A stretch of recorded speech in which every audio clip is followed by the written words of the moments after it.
ایک اور critical issue میرا خیال ہے اس کے اوپر بھی تھوڑی بہت میں کوئی ڈسکشن کر لوں. وہ جو رشیا نے یوکرائن کے اوپر حملہ کیا ہے،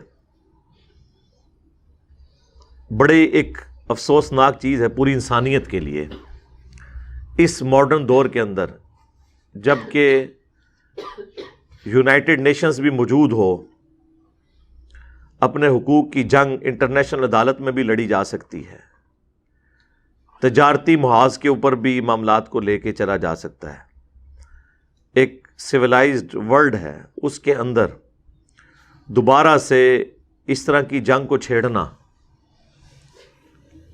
جو کہ زمانے قدیم میں ہوا کرتی تھی، ورلڈ وار 1 اور 2 کے اندر کروڑوں لوگ ناحق مارے گئے. ڈیسیژن ایک بندہ کرتا ہے، تکلیف کروڑوں لوگوں کو بھگتنی پڑتی ہے. مجھے تو پاکستان کا سٹانس ابھی تک کو کلیئر نظر نہیں آیا اس حوالے سے. یہ ہمیشہ درمیان کی سٹیٹمنٹ دیتے ہیں. بالکل کرٹیکلی اس سچویشن کو دیکھنا چاہیے. یوکرائن اگرچہ ایک کرسچن ملک ہے، 71% وہاں پہ کرسچنز ہیں، مسلمان تو صرف 2.5% ہے، لیکن بہرحال انسان تو ہے نا جی، انسانیت کی تو قدر ہے. اور ہمارے کئی پاکستانی بھی وہاں پر پھنسے ہوئے ہیں، ان کے ساتھ جو ہماری ایمبیسی نے سلوک کیا ہے وہ ویڈیوز بھی سامنے آ گئی ہیں. تقریریں ان لوگوں سے کروا لیں، دعوے ان لوگوں کے سن لیں، ہم نمبر 1 ہیں تو ہم یہ ہیں، نیچے سے نمبر 1، اوپر سے نہیں. گلاں سنو نہ دیاں. اور خود یہ لوگ چارٹر تیاروں کے اندر پھرتے ہیں، یہاں کے بزنس مین بھی، یہاں کے ریاستی اداروں کے ہیڈز بھی، یہاں کے پولیٹیکل لیڈرز بھی، یہاں کے پرائم منسٹرز بھی. ایک بوئنگ یا ایئر بس نہیں بیچ سکتے تھے کہ وہ ان بچوں کو یہاں پہ لایا جاتا. اور پھر اس میں فیمیلز بھی ہیں. فوج جب کسی ملک کے اندر داخل ہوئی ہوئی ہے، آپ کیا سمجھتے ہیں ان کے ہتھے تو جو بھی چڑھے گا تو وہ چھوڑیں گے کسی کو؟ ان کو کوئی پوچھ سکتا ہے؟ اور وہ ملک چاہے امریکہ ہو یا نیٹو جو کل تک اللہ شیری دے رہے تھے یوکرائن کو، سب بیک فوٹ پہ بیٹھے ہوئے ہیں. کوئی سامنے آ کے لڑنے کے لیے تیار نہیں ہے. اسلحہ دینے سے تو کام نہیں ہوگا نا جب تک پروفیشنل آرمی نہیں ہوگی اس لیول کی. ظاہر ہے رشیا کے ساتھ تو مقابلہ نہیں وہ ایک چھوٹا سا ملک کر سکتا. تو آلموسٹ انہوں نے قبضہ ہی کر لیا ہے. ایک آدھ دن کے اندر صورتحال آپ کے سامنے آ جائے گی. تو یہ سارے گونگے شیطان بنے ہوئے ہیں اور وہ پابندیاں لگا رہے ہیں. وہ پابندیاں ایسی پابندیاں ہیں جو انہیں خود اٹھانی پڑیں گی. جرمنی آلموسٹ 50% اپنا جو ایندھن ہے وہ رشیا سے لے رہا ہے. ٹھیک ہے جی. تو اب رشیا کو تو نقصان ہونا ہی ہونا ہے، تو ان کا کیا بنے گا؟ تیرا کیا بنے گا کالیا؟ ہاں ظاہر ہے انٹرنیشنل مارکیٹ میں ریٹس بڑھیں گے. اس دنیا کے اندر سب ایک دوسرے کے اوپر ڈیپینڈنٹ ہے. اس طرح کرنے سے معاملات حل نہیں ہوتے. کیا فرق پڑتا تھا؟ اب یہ جو ہلہ شیری ان کو دے رہے ہیں، وقتی طور پر اس معاملے کو ٹھنڈا کیا جا سکتا تھا کہ آپ نیٹو کا ہی چکر تھا نا کہ جی نیٹو الائی نہ بن جائے، یوکرائن اس کو جوائن نہ کر لے. ٹھیک ہے اس کو پوسٹ پون کر دیتے، اچھے وقت کا انتظار کرتے. آپ خام خواہ کسی کی دکھتی رکھ کے اوپر، جبکہ وہ پاورفل بھی ہو، وہ ڈان بھی ہو، آپ ہاتھ ڈالیں. اب ان ساری چیزوں کی تکلیف ہمیں تو خام خواہ بھگتنی پڑے گی نا. ہماری تو ویسے ہی اکانومی IMF کے قبضے میں چلی گئی ہے. پٹرول کا ریٹ انہوں نے ویسے ہی بڑھا دینا ہے. ہو سکتا ہے یہاں پہ کچھ لوگ خوش بھی ہو رہے ہوں جن کی اکانومی پٹرول کے ساتھ وابستہ ہے، اور ان لوگوں کی کہ جنہوں نے حکومتی نااہلی کا دفاع کرنا ہے کہ جی دیکھو نا جی ہوتے بھی تو جنگ چڑھی ہے. وہ میں کہنا قیامت دی ساری نشانیاں پاکستان ہی جی پوریاں ہونی ہیں. ٹھیک ہے کوئی بھی مصیبت آ جائے جی قیامت ہی نشانی ہے. سر قیامت یورپ میں تو نہیں آئی ہوئی ہے، دنیا کو جنت بنا دیا انہوں نے. امریکہ میں تو کوئی قیامت نہیں آئی ہوئی ہے. 2001 کے وہ جو 9/11 کے واقعے کے بعد آج 21 سال ہو گئے ہیں، وہاں تو کسی نے ایک پٹاخہ بھی نہیں چھوڑا. تو نمبر 1 تو پھر ہم ان کو مانیں گے نا کہ جنہوں نے اپنے ملک کی سیکیورٹی ایسی رکھی ہوئی ہے. صرف ملی ترانے چلا دینے سے یا سوشل میڈیا پہ کمپین چلا دینے سے تو کوئی نمبر 1 نہیں بن جاتا نا. تو ایسی صورتحال کے اندر ہمارا مسلمان ہونے کی حیثیت سے، ایک اچھا انسان ہونے کی حیثیت سے یہ ایٹیچیوڈ ہونا چاہیے کہ اس طرح کی تمام چیزوں کی مخالفت کریں. جنگ تو ایک آخری حال ہوتا ہے. نبی صلی اللہ علیہ وآلہ وسلم کی بھی جو جنگیں ہیں وہ بدماشوں کو اکھاڑنے کے لیے تھی، فریڈم آف ایکسپریشن کی بحالی کے لیے تھی. رومنز اور پرشینز نے صدیوں سے استحصال کیا ہوا تھا انسانیت کا، اس لیول تک کہ جو بادشاہ وقت کا دین تھا وہ رعایا کو رکھنا پڑتا تھا. اسلام نے آ کے پہلی دفعہ اجازت دی کہ بادشاہ کا، خلیفہ کا دین کوئی بھی ہو، رعایا کو حق ہے کہ وہ اپنی مرضی کے مطابق اپنا دین، اپنا اسکول آف تھاٹ رکھ سکتی ہے. لیکن یہ اسلام نے تلوار کے زور کے اوپر ان بدماشوں کو اکھاڑ کر فریڈم آف ایکسپریشن انسانیت کو دی ہے. جو آج ہم دیکھ رہے ہیں یہ برکت ساری اس چیز کی ہے. لیکن تلوار کو اس چیز کے لیے یوز کرنا کہ آپ نہتے لوگوں کے اوپر چڑھ جائیں، کمزوروں کے اوپر آپ چڑھ جائیں. میں تو بنو امیہ، بنو عباس کی ایکسپینشن، ایون سلطنت عثمانیہ نے جو کچھ کیا، میں اس کو ایک سپر پاور کی ایکسپینشن سمجھتا ہوں. یہ اسلامک ریولوشنز نہیں تھی. اسلامک ریولوشن وہ ہوتی ہے جب آپ اپنے ملکوں کے اندر انصاف کا نظام قائم کر لیں، اس کے بعد آپ جہاں جہاں ظلم ہوتا ہے انہیں خبردار کریں، اور جب وہ باز نہ آئے تو ان بدماشوں کو اکھاڑنے کے لیے انویژن کریں. یہ نہیں ہے کہ اپنے ملکوں کے اندر، اپنی ریاست کے اندر آپ نے ظلم کا بازار گرم کیا ہو اور دوسروں کو کہیں کہ آپ اپنا ملک ہمارے حوالے کرو. یعنی اب پاکستان یہ کہنا شروع کر دے کہ جی یورپ اور امریکہ ہم نے اپنے انڈر لینا ہے، انہوں کو کیا مارنا جائے، تک بنتا ہے. تو یہ جو اتنا سادہ معاملہ نہیں ہے جہاد اور قتال کا، لوگ سمجھتے ہیں کہ جی صرف حکومت لے لینی ہے. لے لیے نا طالبان نے حکومت، چلائیں ملک، پوری دنیا سے مانگتے پھر رہے ہیں. کدھر کے بزرگان دین جو نیچے دیکھیں تو سونا، اوپر دیکھیں تو سونا. اس طرح دنیا چلتی ہے میرے بھائی. داتا حضور کشف المحجوب میں لکھتے ہیں یہ فکرے ان کی زبان سے تب ادا ہوئے جب اس درخت کے نیچے تھے جس کے اوپر میں چڑھا ہوا تھا. آپ فرماتے خدا کی عزت و عظمت کی قسم، پورا درخت، اس کی ٹہنیاں، اس کا تنا، اس کی جڑیں بھی سونے کی ہو گئی، سارا، ہاں سارا ہی سونے کا ہو گیا. اب وہ جو ہے نا وہ مٹی اٹھانے کے لیے نیچے ہوا، تو نیچے دیکھا تو زمین سونے کی، زمین سونے کی. حضرت یہ کیا ہوا؟ دائیں دیکھا تو سونا، بائیں دیکھا تو سونا، آگے دیکھا تو سونا، پیچھے دیکھا تو سونا. اب بابا جی نے کام کیا تھا، کیوں نہیں مٹی دیا ٹیما پھڑان دیا، اور کہتا ہے حضور کہاں سے پکڑاؤں، مٹی ہے ہی نہیں، جہاں تک نظر جاتی سونا ہی سونا ہے. بابا جی ایک سوال ہے بابا جی، اگر آپ ہوا میں سونا نکال سکتے ہیں بابا جی تو دیش کی غریبی کیوں نہیں مٹا دیتے بابا؟ جواب بابا جی، جب آپ خود سونا نکال سکتے ہو تو ہم لوگوں سے چندہ کیوں لیتے ہو بابا جی؟ جواب ہری اوم ہری اوم ہری اوم. یہ رانگ نمبر ہے، یہ رانگ نمبر ہے. دعاؤں پہ صرف دنیا چلتی ہے، ایمان کی طاقت پہ صرف دنیا چلتی ہے. اللہ کے نبی علیہ السلام نے تو یہ سب کچھ اس طریقے سے نہیں چلایا. غزوہ تبوک کے موقع پر حضرت عثمان غنی رضی اللہ تعالیٰ عنہ نے 1000 سونے کی اشرفیاں، آج کا اربوں روپیہ بنتا ہے، اونٹ، ساز و سامان کے لدے ہوئے، جامع ترمذی میں آتا ہے، دیے. تو ظاہر ہے اسباب تو اختیار کیے. سورہ توبہ میں آیا کہ نبی علیہ السلام کے پاس اصحاب جنگ کے لیے آئے، غریب لوگ، کہ ہمیں کوئی سواری دے دیں، ہم جنگ میں آپ کے ساتھ رومن امپائر کے خلاف آپ لڑنے جا رہے ہیں. تبوک کے موقع پر 1.5 لاکھ کی فوج بارڈر پہ آئی ہوئی ہے عرب کے. نبی علیہ السلام کے صرف ساتھی 30,000 ہیں جن کے پاس ریسورسز ہیں. تو یا رسول اللہ آپ اجازت دیں اور آپ ہمارے لیے ریسورسز مینیج کر دیں، ایک گھوڑا مل جائے، اونٹ مل جائے تو ہم بھی آپ کے ساتھ جائیں. تو نبی علیہ السلام فرمایا کہ میں کوئی چیز ایسی نہیں پاتا کہ تمہیں دوں. اور قرآن کے الفاظ ہیں، یہ پورا قرآن میں رپورٹ ہوا ہے، 10ویں پارے کا آخری صفحہ پڑھ کے دیکھ لیں. اے نبی دیکھو گے کہ یہ تم سے اس حال میں واپس ہوتے ہیں کہ ان کی آنکھیں آنسوؤں سے تر ہیں. یعنی اتنا ان کو جذبہ ہے اپنے نبی کا ساتھ دینے کا، لیکن حضور کے پاس ریسورسز نہیں ہے کہ انہیں جنگ پہ لے کے جا سکیں. یعنی وہی کہ اوپر دیکھا تو سونا نہیں ہے، جی ہاں، نیچے دیکھا تو سونا. پھر کہتے ہیں جی انجینئر صاحب وہ کرامات کو اور معجزات کو نہیں مانتے. پہلے اپنے نبی کے حق میں وہ باتیں ثابت کر لیں نا آپ، پھر ہم آپ لوگوں کے بابوں کے، کیونکہ آپ کے بابے تو خود کہتے ہیں جی حضرت واشی کے قدموں کی خاک، ان کے گھوڑے کے نتھنوں میں بیٹھے اس کو کوئی غوث قطب ابدال نہیں پہنچ سکتا.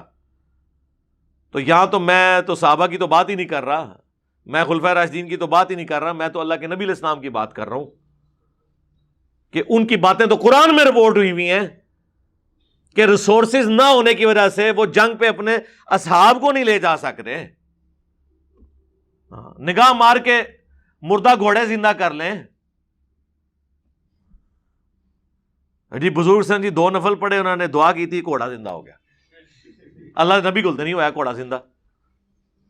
اور یہ قرآن ہے، حدیثیں ہوتی تو آپ شاید بھاگ سکتے. قرآن سے بھاگ کے بتائیں. سورہ توبہ پڑھیں اور مجھے بتائیں سورہ توبہ کے اندر جو نبی علیہ السلام اور ان کے ساتھیوں کو جو تکلیفیں اٹھانی پڑی ہیں وہ کہیں بیٹھتی ہیں ان عقائد اور نظریات کے اندر جو آپ نے اپنے بزرگوں کے بارے میں کلیم کیے ہیں. تو ہم تو کوئی موقع نہیں جانے دیں گے، کوئی موقع نہیں جانے دیں گے، کیونکہ آپ نے بھی اس امت کی تباہی کا، آپ کے بزرگان بے دین نے اور علماء کرائم نے، مجرم علماء نے کوئی موقع نہیں جانے دیا اس امت کو گمراہ کرنے کا. ہم بھی کوئی موقع نہیں جانے دیں گے کہ آپ کی علمی پٹائی ہم چھوڑ دیں. نہ، یہ تازیانے، یہ علمی کوڑے آپ کے زندوں کے اوپر، آپ کے مردوں کے اوپر پڑتے رہیں گے انشاءاللہ تعالی. اور اسی سے دنیا میں تبدیلی آئی ہے. مین کر کے کچھ نہیں ہوتا. ہاں ہوتا ہے نا، لے جا بابے اپنے، بابے تے شاہی کوئی نہیں. اس نے دنیا میں تبدیلی لائی ہے. اگر نبی علیہ السلام کا یہ سٹیٹس ہے تو بابے تے شاہی کوئی نہیں. ہاں اچھی آواز ہی بجائے کہتے ہیں اچھا نہ بولا کرو، پھر دل نو لگتا ہے تھوڑا پیار نہ گل کرو، پھر اس طرح کر لیں گے. اور اظہار تے کرنا ہے، چھڑنا نہیں ہے. تو یہ جنگیں مجبوری کی تھیں. نبی علیہ السلام نے ان بدماشوں کو اکھاڑنے کے لیے سب کچھ کیا. باقی میرا خیال ہے پاکستان کی حکومت کو، اقوام متحدہ کو، اب اقوام متحدہ میں بھی یہ کیس پیش ہوا ہے، ادھر آپ ہی کھان والے، آپ ہی کون والے، اتنے جا کے رشیا نے پھر ویٹو کر دیتا ہے. ٹھیک ہے نا، وہ بیٹھے ہوں کر لو تسی کوئی گل. ٹھیک ہے، تو at the end of the day آپ ذرا ان بچوں کو دیکھیں، ان عورتوں کو دیکھیں جو سب ویز کے اندر انہوں نے پناہ لی ہوئی ہے. یار دل دکھتا ہے. ہم بھی فیملی والے لوگ ہیں یار. اب ان چیزوں سے باہر نکلیں یار، انسانیت کی قدر سیکھیں خدا کے لیے. اس سویلائز ورلڈ کے اندر ان چیزوں کو سمجھیں. ٹھیک ہے، ارتگل ڈرامے تو باہر نکلو.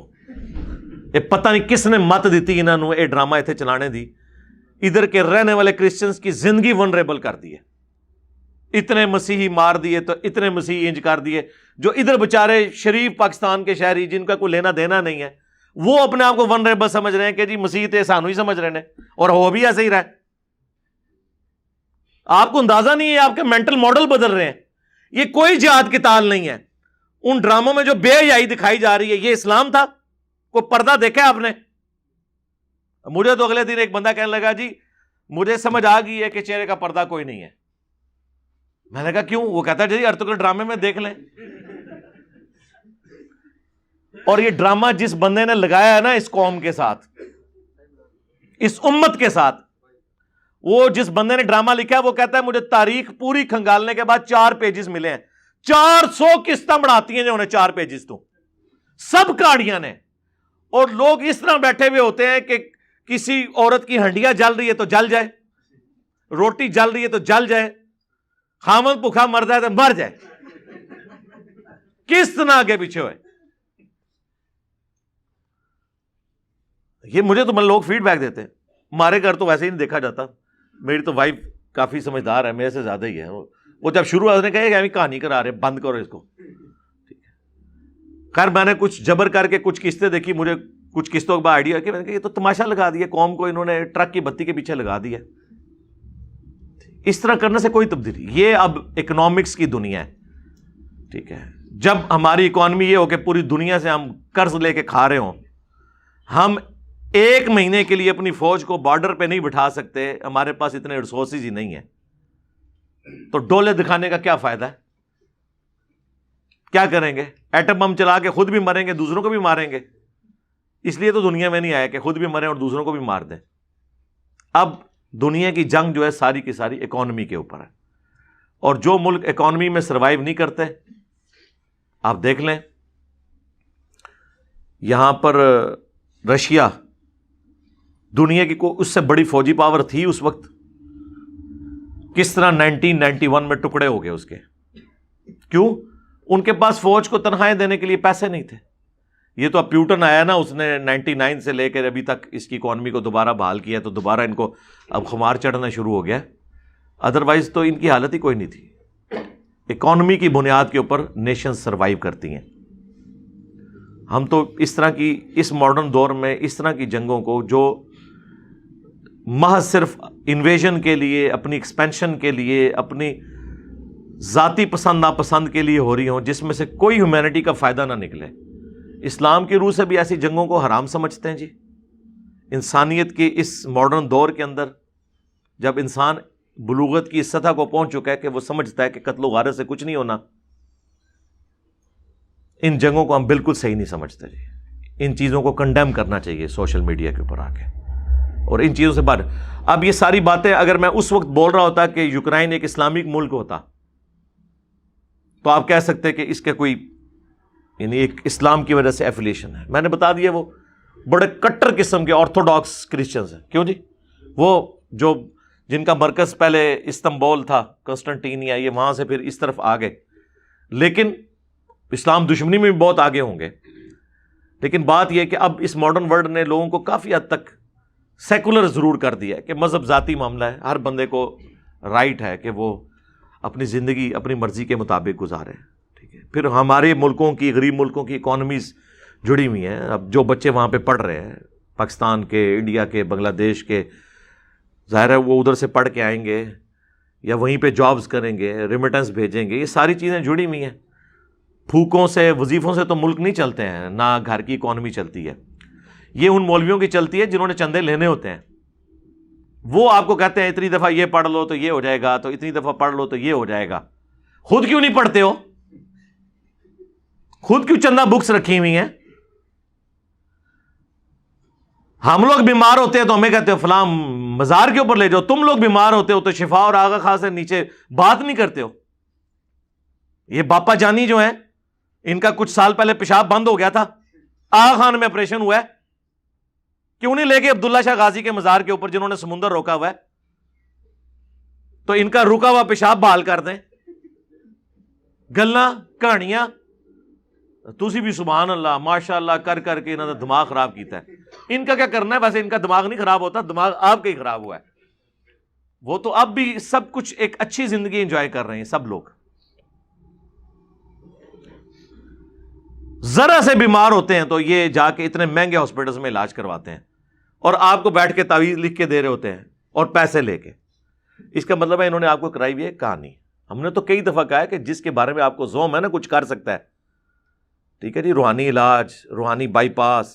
بائی پاس تو بہت بڑی چیز ہے. ایک نو مولود بچہ جو پیدا ہوا ہے اس کا کوئی ختنہ کر دے کوئی وظیفہ پڑھ کے یا کوئی نگاہ مار کے. یہ کسی بزرگان دین کی ہڈی توڑتے ہیں، وہ اپنی ہڈی جوڑ کے بتا دے نگاہ مار کے. باقی سارے کام یہ خود کر رہے ہیں. یعنی ان کی جب جوتی ٹوٹتی ہے، ویسے تو یہ نہیں لے لیتے ہیں، گانٹھنی تو ہم نے ہوتی ہے. کبھی انہوں نے نگاہ مار کے جوتی گانٹھی ہے اپنی؟ بچوں کی کتابیں نگاہیں مار کے یہ جلد کرتے ہیں، تو جلد ساز کو دے کے آتے ہیں. آپ کو ساری ان کہانیوں میں لگایا ہوا ہے انہوں نے. اللہ تعالیٰ ان شریر لوگوں کے شر سے اس امت کو بچائے، انسانیت کو بچائے. صلو علی محمد و آل محمد.